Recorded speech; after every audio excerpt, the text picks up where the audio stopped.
Hey everyone, and welcome to the Truck King YouTube channel. So last year, pickup trucks were the best-selling vehicles on the road, but right behind them we have these mid-size crossovers. Needless to say, this is a hot segment, and Hyundai wants a bigger piece of the action. So for 2021, they've updated the Santa Fe. This thing has new engines and a brand new look, and we're gonna review it. So in this video, we'll go for a drive, we'll talk to you about that interior, and then we'll even do some light off-roading to see how the all-wheel drive works.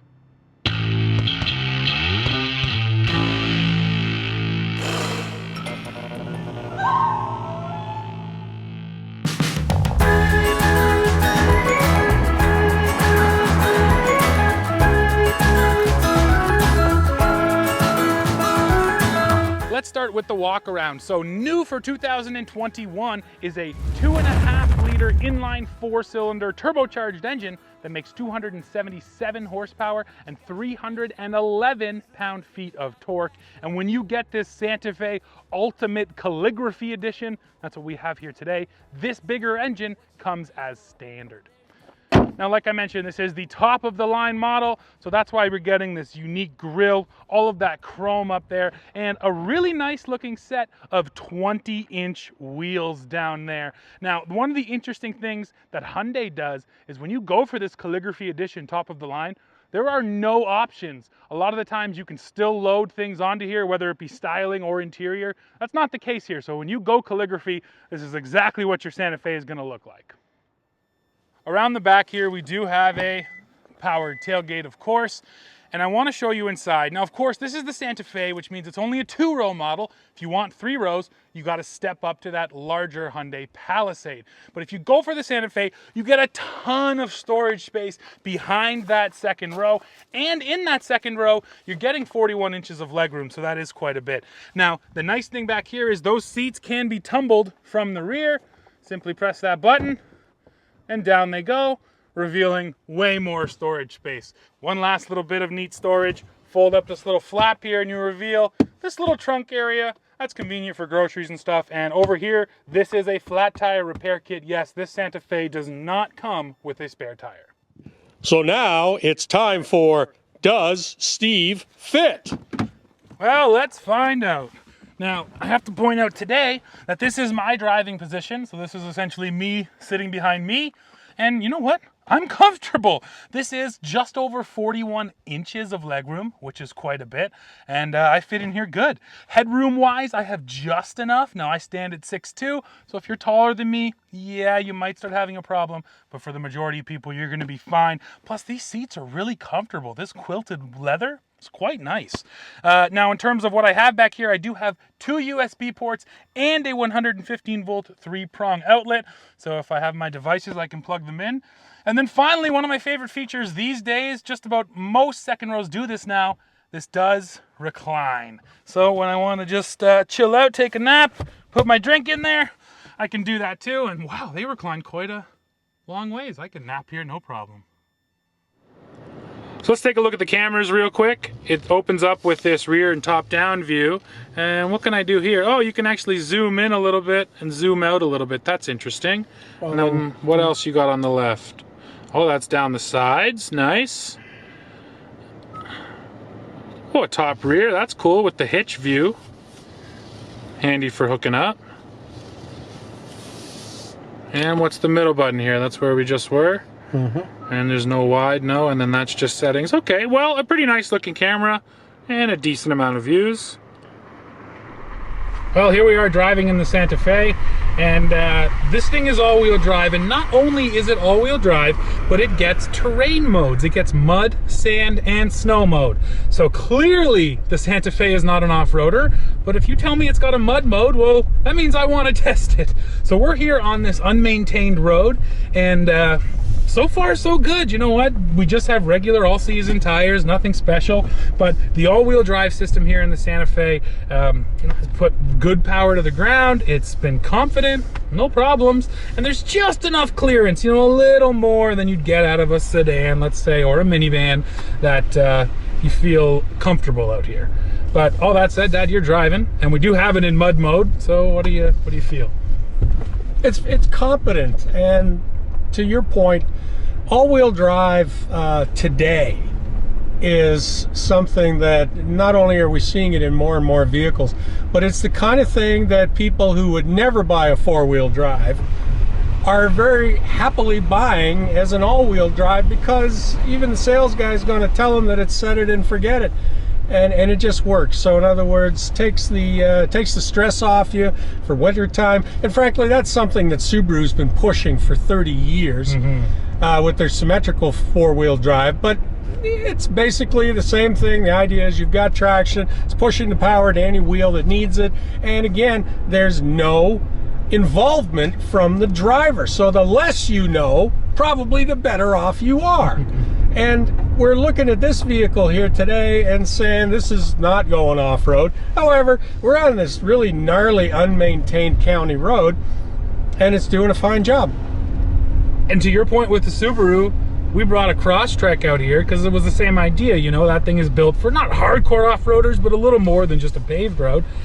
And it did equally as good as this Santa Fe, and I think that's actually saying something for the Hyundai. You know, people think you got to go Subaru to get that advantage, but the Santa Fe is doing a great job there. No, and this has become kind of our proving ground. We have the RAV4 out here as well. Yeah. And because these are the sorts of vehicles you buy that they're not off-roaders, but they do give you that little bit of, you know what it is? Confidence. Yeah. Okay? It gives you that little extra confidence when the weather gets dirty, or if you get onto this unmaintained road to, you know, get to where you're going.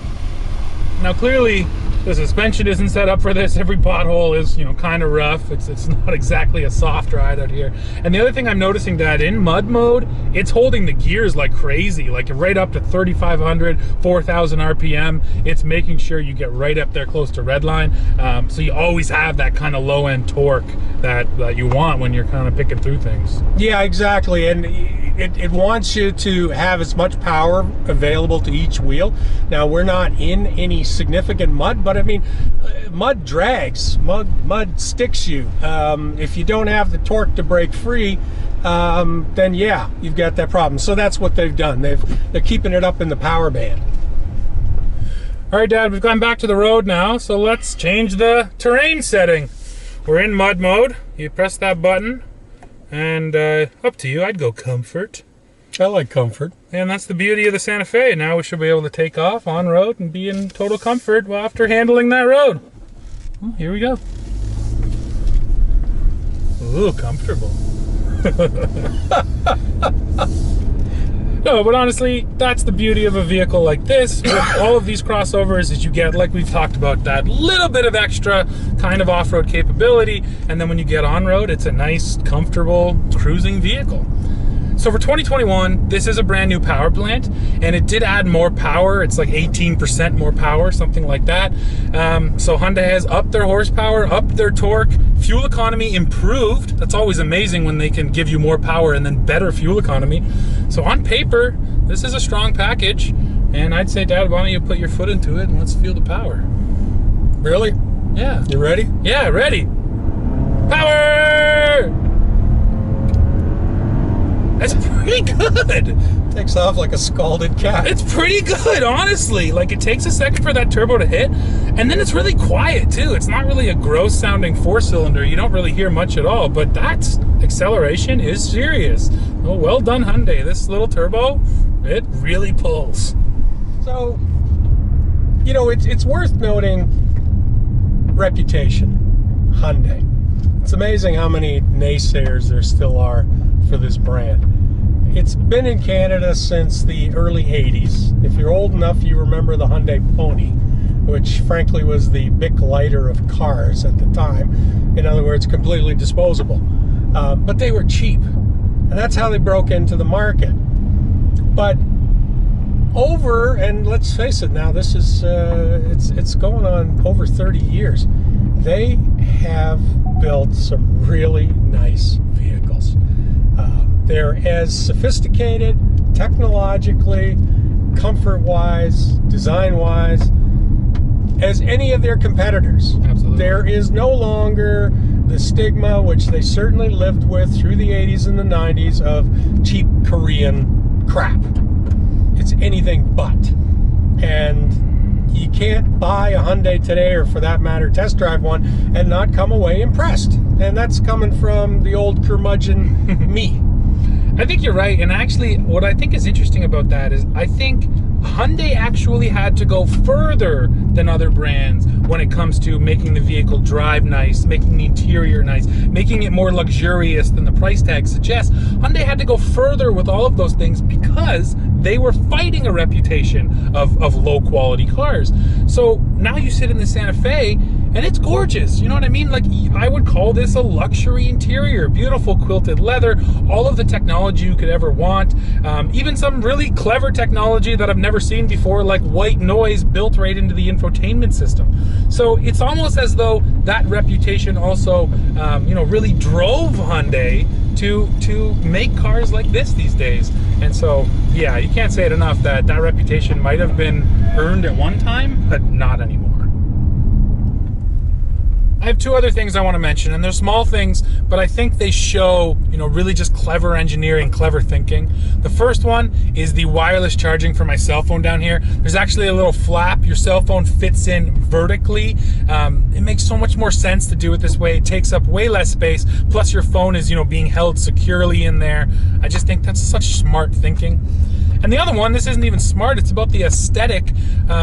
The radio screen, when you go to the radio screen, you get these cool looking old power tubes, and that's where the actual radio station shows up. And again, I can't think of the last time I was in a vehicle that did something kind of clever and different like this. Fun, just fun. Fun, yeah, that's a good way to put it. And that's the kind of thing that costs nothing to do, and I want to show my friends that, you know? And those are those smart little features that I think Hyundai, other brands do it too, but I think Hyundai does it a little better than other people because they're almost forced to think a little bit smarter. Well, we are coming to the end of this one, folks. So what is the verdict on this Hyundai Santa Fe? And let me also mention, this is a Truck King review, so I'm happy that we did get it muddy. It might not have been the hydro line, but yes, this thing's pretty dirty now. Anyways, for 2021, Hyundai made the Santa Fe look better, and they made the interior, in my opinion, the best in the segment. And those two reasons alone are enough for you to consider this Santa Fe. Now, of course, I want to hear from you though, so please go below in the comments. Let me know what you think of this redesign. As always, while you're down there, don't forget to hit like, hit subscribe, hit that join button to become a member of the channel, and then come right back here to Truck King to see what we're testing next. See ya.